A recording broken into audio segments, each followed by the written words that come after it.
अजय मिश्र टेनी हमारे साथ लाइव हैं, राकेश सिंह हमारे साथी उनके साथ इस वक्त हैं। What you Rakesh?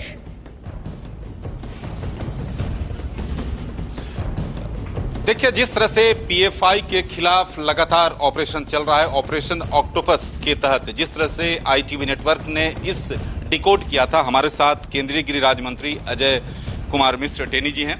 अजय जी, जिस तरह से अभियान पीएफआई के खिलाफ पहले 22 सितंबर को, आज भी कई राज्यों में जिस तरह से छापेमारी चल रही है, क्या कहेंगे?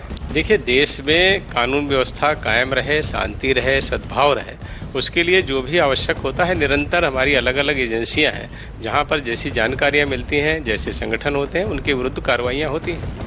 टेनी साहब, जिस तरह से लगातार ये खबरें आ रही थी, जिस तरह से एजेंसियों के पास जानकारी थी, ईडी के पास, कि जो फंडिंग जो है विदेशी फंडिंग हो रहा है, कितनी बड़ी चुनौती आप इसे मानते थे? देखिए, इस समय जो सरकार है वो सब चुनौतियों से निपटने में सक्षम है। इस सरकार में इस समय जो गृह मंत्री हैं और माननीय प्रधानमंत्री जी के नेतृत्व में हमारी कानून व्यवस्था पूरी तरह से कायम है। और जब से हमारी सरकार आई है तब से विभिन्न संगठनों के प्रयासों के बावजूद हमने देश में शांति व्यवस्था और कानून व्यवस्था को कायम रखा है। कोई इस तरह की घटना नहीं होने दी। इसका सबसे प्रमुख कारण यह है कि ये एक संवेदनशील सरकार है, एक ऐसी सरकार है जो निरंतर हर परिस्थिति का ध्यान रखती है।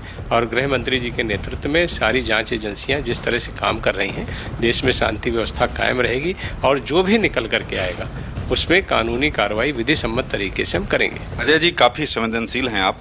जिस तरह से जो महाराष्ट्र से या कई जगहों से जो पीएफआई के जो कार्यकर्ता पकड़े गए, उनके पास जो आरएसएस के बड़े नेताओं का टारगेट करने के लिए बीजेपी के बड़े नेताओं, ये कितनी बड़े, आप क्या कहेंगे? देखिए, अब ये तो सारी चीजें हैं जो लोग देश में अस्थिरता फैलाना चाहते हैं, अशांति लाना चाहते हैं, उनके द्वारा कुछ न कुछ तो टारगेट बनाए गए होंगे। अब जब एजेंसी उनकी जांच कर रही है, गिरफ्तारियां हो रही हैं, रिमांड पे लिया गया है, सारी पूछताछ हो रही है, तो जब तक पूरी सारी जानकारियां नहीं आ जाती, अभी तो ये प्रक्रिया चल रही है, जब चल जाएगी, पूरा हो जाएगा जांच का विषय, तो उस समय जो भी आरोप उनके ऊपर लगेंगे, विधि के अनुसार, विधि के अनुरूप हम कार्रवाई करेंगे। कई जगह जो है आज भी छापेमारी चल रही है, आप कई प्रदेशों में है और एक साथ हुई है, आप सबको जानकारी है, कई प्रदेशों में हुई है और कई लोग गिरफ्तार किए गए हैं।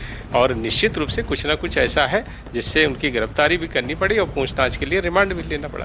पीएफआई पर कब तक बैन? क्योंकि जिस तरह से आपको जो देखने को मिल रहा है, क्योंकि आप सरकार जो है पहले वाली नहीं है। देखिए, अभी तो जांच चल रही है, पहले वाली सरकार नहीं, आप जानते हैं ये सरकार किसी के विरुद्ध व्यक्तिगत रूप से कोई कार्रवाई नहीं करती है।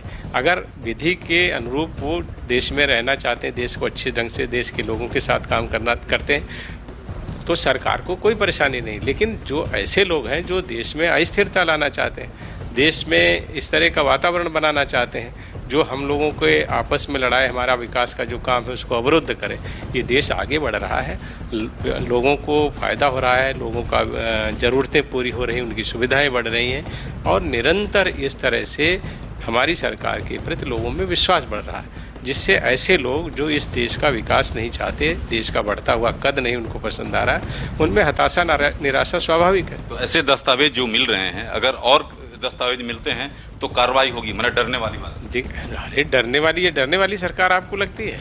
ये सरकार किसी से डरती नहीं, हम लेकिन कानूनी रूप से जो भी चीजें होती हैं उन्हीं को करेंगे। और कानूनी रूप से यदि किसी व्यक्ति, किसी एजेंसी, किसी संगठन के विरुद्ध पर्याप्त साक्ष्य मिलते हैं तो विधि सम्मत कार्रवाई पूरी तरह से की जाएगी।